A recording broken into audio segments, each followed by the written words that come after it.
For today's video ay wala pa nga rin tayo sa Shanghai at nandito pa rin tayo sa Vietnam. Pupunta nga tayo sa tinatawag nilang Roof of Indochina. Pero bago tayo makarating sa tuktok ay kailangan nga muna nating sumakay ng tren. Ito nga yung first step na kailangan nating sakyan para makarating tayo dun sa tuktok. Sunod na sasakyan naman natin ay ang cable bar na mas mataas pa sa pangarap kong di natupad. Char! At pagpasok ko nga sa loob, ito yung bumungad na view sa akin. Ito yung klase ng view na kahit mahina yung signal ng globe, malakas naman ang signal ng kaluluwa mo. Char! Kung mayroon tayong MRT sa Manila, dito naman meron silang Skytrain.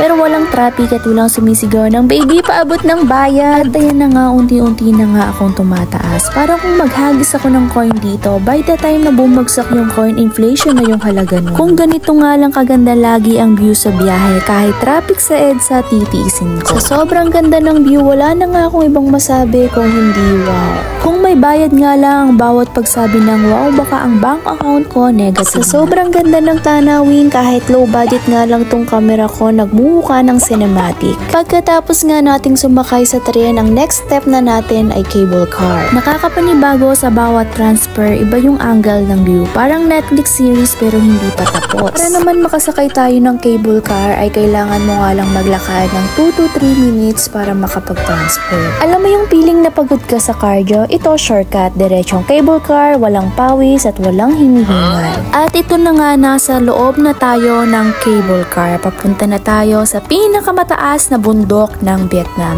Parang feeling ko parang ako na yung queen ng bundok, hindi na kailangan ng crown.